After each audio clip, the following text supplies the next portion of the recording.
My name's Katie Barron, and I'm an artist, and I work across a bunch of different categories, but I paint, I do mural artwork, I do interactive artworks for arts festivals, and I try to make work that's kind of about fun, play, and oftentimes food. I just love food, so it kind of works its way into all the work that I make. Now, I have often heard that making photos, doing photography for food, for brochures and whatever, seems to be one of the hardest jobs when you listen to photographers. How is that with painting? Yeah, well, I take photographs of the food before I even paint them. So in a way, I'm a food photographer and then I'm a food painter.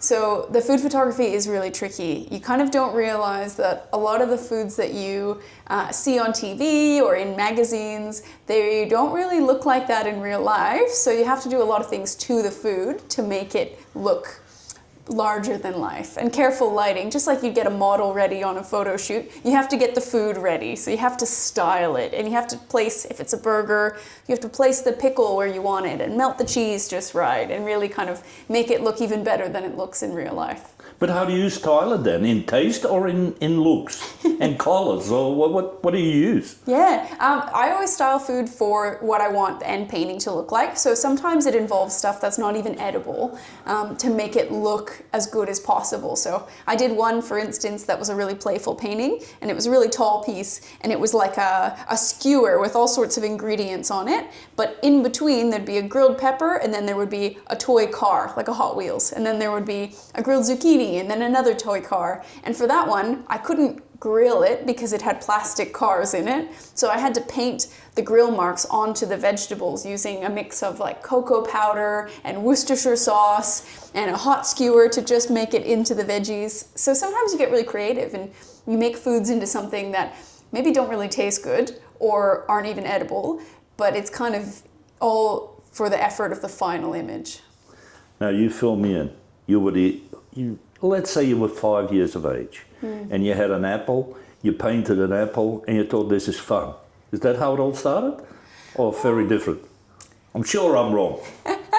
Yeah, I mean, I do have an early memory of painting an orange, funny enough, so I must have done that. But I think I was really creative as a kid, like a lot of artists would say, you know, grew up drawing, and there's always creative kids in every class, so I was one of those kids. And then I started to draw more, and as I drew and started to try to think of things to draw, I did a lot of portraits. Lots of people love to paint and draw faces because they're really difficult, so it feels like a real challenging task. But whenever I doodled and I just felt like doing something for fun, I just drew a lot of food. I don't know, it just came naturally. It's one of those things you can't really explain, but it's just kind of certain types of art just come out of you, and food is what comes out of me. Now, how did it all, you went to university or art classes, or you just did it yourself? Or because, well, first of all, and you told me, your background is Canadian, you grew up in Canada. Yeah. So how did that all work and go there? How did you start it all? Yeah, so I'm self-taught. I didn't go to school for art or anything really. And I am Canadian, so I grew up in Canada. I've only been in Australia about 4 years. And I always worked other jobs. I worked in retail and I did all sorts of things, but pretty much I had been drawing my whole life and was really passionate about it. And I started getting lots of tattoos, and I started getting really into tattoo artwork, and I thought maybe that's something I wanted to do for a job.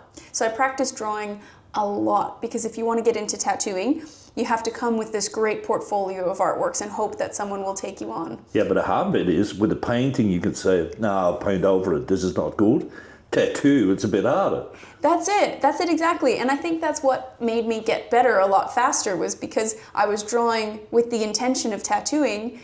Every drawing I finished, I thought, God, I wouldn't be happy with that on someone's body forever. So it makes you really focus and try to get better so much faster, because there's just so much pressure. And even though I haven't ended up tattooing, I think that taught me a certain level of polish that, you know, it taught me to kind of really stick with the drawing and see it through and make sure it was good before I called it finished.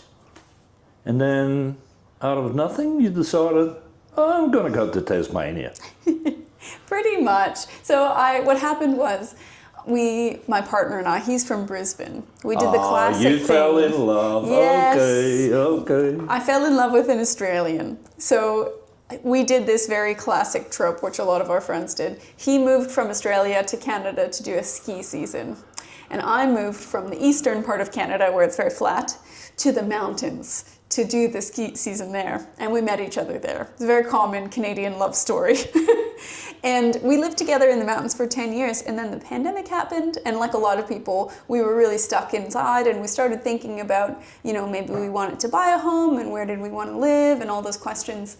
And Tasmania kind of just popped up. Neither of us had ever visited before, but it was pretty affordable and still had all the things we love to do. We love mountain biking and rock climbing and all those fun adventure sports. And Tassie had them all. And it was a lot more affordable than the mountain town we lived in Canada. And I didn't want to live in the heat of Brisbane where he was from. So we sold all our stuff and we got on a plane and we came to Tassie. So can you say we have a relationship full of negotiations? Or? He's very tolerant of my crazy ideas. And I like to think that he was equally part of this decision, but I think sometimes he probably doubted it, and sometimes I doubted it, but it's turned out really well. We love it. So what was the biggest change for you now to move from Canada to Tasmania, and particularly think of art and what you do and create? Yeah, art's been great. I mean, Tasmania is known in Australia, obviously, as being kind of small and a little bit remote. King Island even more so. But Tasmanians are kind of thought of as this like really small population community. So with doing something like being an artist, where it's already pretty hard to do that, even in a big city, it seems like it would be really tough. But I found it the opposite. There's less competition. There's less happening in the city. So if you want to put on an event or you want to be an artist doing something a bit wacky, it's kind of easy to be the only person doing something like that in your area or that month. But it's also harder to sell than art, isn't it, in a smaller market? It is, yeah, definitely. You limit yourself in how many people there are, and like a lot of regional areas, there tends to be a preference for like landscape artwork and more traditional kind of paintings. So if you're doing something that's a bit different, like Lolly's paintings, sometimes it can be tough to kind of find a market for that. But that said, I think people regionally are the same as people in the city, and there's all types. There's landscape people and there's contemporary art people. So you just have to find them, and you have to be willing to ship work. I think that's just the nature of living somewhere regionally. You're just going to ship paintings sometimes. What was the hardest change moving from Canada to Tasmania? Or was it all easy? It's a tough question. It's felt easy in the sense of they're very similar countries. So there's no language barrier. Everything feels very familiar. But I think as somebody I didn't think of myself as someone who like really misses home. I like to travel, but sometimes when you feel homesick and for me, it's probably apparent in my work, but I grew up eating a lot of comfort foods, junk food, processed food. I wish I was a health nut, but I'm not. So when I go to the supermarket and I want to get some comfort foods, they're all different, and it's such a small thing, but as somebody that kind of loves these little treats and snacks and they feel like home to me, if you're missing home and you go to buy them and they're not there and they're all different, sometimes that feels a little bit isolating in a way. So have you done anything with Vegemite already? Or? I haven't actually. I haven't got around Vegemite yet. I'm trying. It's an acquired taste, I think. Yeah, you haven't tasted it yet either? I've tasted it. I don't love it yet. No, it's very difficult. I know, being a migrant myself. Yeah. That okay, then you come to King Island. What made you decide to apply for the artist in residency here? Yeah, I love the idea of being somewhere even smaller than Tassie mainland. And doesn't get much smaller. It's true. And doesn't get much smaller. And I'm from a very small town myself, even though I couldn't wait to get out as a young person. Now that I've been away a long time, I kind of miss some of the aspects of living in a really small community. So even though it's only a month and that's not the same experience as living somewhere, I kind of craved that feeling of being in a really small community and seeing the same people in all the shops and down the street and kind of having that familiarity. And is King Island different than Tasmania, or it's just a little bit smaller, otherwise it's all the same? I think it's different. I think it stands alone. It's its own place. And I've been really pleasantly surprised by it's just the size of the community seems to force everyone to kind of wear multiple hats and do different jobs and really work together in a way that I think you don't see in even slightly bigger places like Tassie. Like I'm from Launceston, it's not very big, but people kind of, they're a baker and that's all they do. And people kind of find their own communities and they kind of stick to themselves. But on King Island, everybody does a bit of everything. And there's only so many people. So, you kind of come together in these community events and at the bowls club, and everybody, there's a certain tolerance and openness to be together, even across different types of people, that I think comes with living in a small place. And King Island's rich in that. So you're here for a month, as you said. What's the plans? What's going to happen? Yeah, I'm so excited. So I'm here for a month. I'm halfway through and we're getting into the good bit now. So what's happening soon this week is that I'm working with the students, some of the students from the school, to make a mural. So I had a meeting with students last week. They gave me a bunch of ideas of things they might want to see in a mural, and I'm designing it. I'm going to start painting it for them, and then they're going to finish it off and they're going to fill in all the colors. So that's going to go on the toilet block down by the wharf here. So that's the first thing. And then I'm also going to be teaching a workshop on the 21st about oil painting and how to paint some lollies using some techniques that are nice and safe and don't use any solvents like turpentine.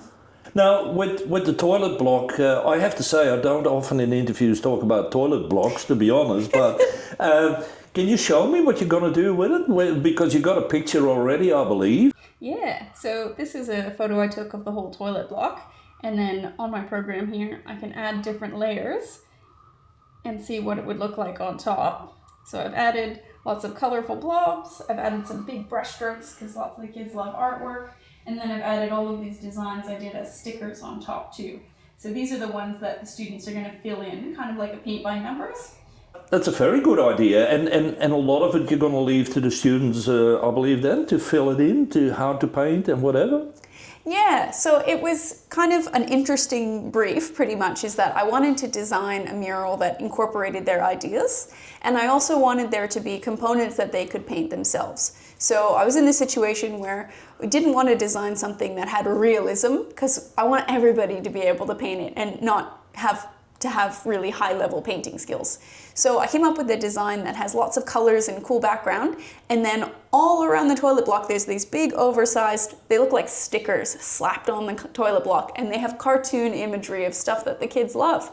And because it's cartoon, I'm just going to do the outlines and they're going to be able to fill it in like a paint by number, and then I'll clean up the outlines at the end. So I've kind of tentatively titled it What I Love. And it's all sorts of really goofy stuff. So we've got a horse riding a motorbike and a cow surfing with a lighthouse in the background.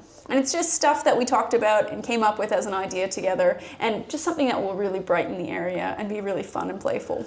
Is it interesting to say that you leave your mark on King Island on a toilet block?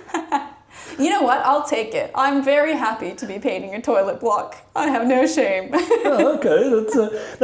I thought, I never eat them, but I thought, you know what, I'll bring a couple of lollies to you, because being food, Fantastic. You can eat them afterwards, because I don't eat them. Yeah. So if I said to you now, here's the lollies, what's the first thing that comes to your mind then, where you say, well, if I had to do a painting now with these lollies, I'd probably do this? Yeah. If I was commissioned by Chupa Chup and they said, we want a Chupa Chup painting, do something with these, I'm going to first I'm going to think about the color. They come in all these beautiful colors, so I'm going to try to get a few together that kind of are really bright. I love working with bright colors, and I usually have a dark background, so I'm going to look for colorful, pink strawberry, and this one's brown, so I would swap it out for a watermelon one or something. And then I would kind of go about laying them out so that they have kind of an interesting look. And I always paint everything face on or top down. I don't know why, it's just the way my brain works. So I would put these out on a cutting board or a flat surface, and I would just arrange them in a way that I think they look really interesting together. And then the last thing before I take the photo is I'm going to play with the light. So I have these studio lights at home that are really bright, but because I'm on King Island and I don't have my normal stuff, I might take my whole board over to a window, and I'm going to move it around until I get the light sweeping across them, and they look like these beautiful old Dutch still life paintings with that nice light and shadow, and it makes the lollies glow. And then when I have the lighting right, I take my photo. And then I get to eat them, because it's done. I have my photo, and I can use my photo to paint from. Is it something now that being in Tasmania, being in Launceston, can you make a living out of this, or you still do other work too? you can make a living out of it. It's tricky. It often looks different than people expect. So I think some artists might just make paintings and sell them, and that's how they make all their money, which is amazing. I have a bit more of a diverse kind of income, so I make and sell paintings, but I also do things like teach workshops, or I might go to residencies that are paid residencies, so I might earn money that way, and I might do mural projects for councils. So I try to find lots of different sources of income that are all creative and they all get my brain ticking, but they're different, so that way if painting sales slow down or something like that, it's okay. I have other things coming. It means that you have to be creative in many ways, isn't it? That's it. But I think creative people like being creative. I do anyway. What are you going to take away from King Island, do you think, once you leave here? Is there something that will stay, that will sort of create? What do you think? Yeah, I mean, this mural project has me really excited because it's the first time I've made a mural with a group of young people and having all of their input and their ideas involved in it. So I really love how this is going so far. So it might be a method that I take in the future and do other murals in the same process. So that's been an amazing gift, I guess, from the island. And I'm really amazed by the food. I'm not surprised by that because I'm such a foodie, but just the quality of the local grown produce people are making, and like everything I get is so delicious and tasty. And I kind of do these projects sometimes where I collaborate with chefs and I have them create dishes that complement artworks, and I present them in one night where there's food and there's art together.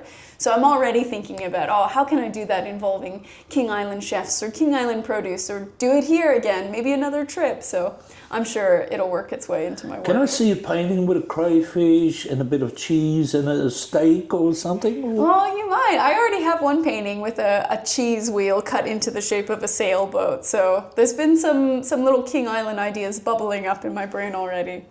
Enjoy the rest of your time here. Thank you.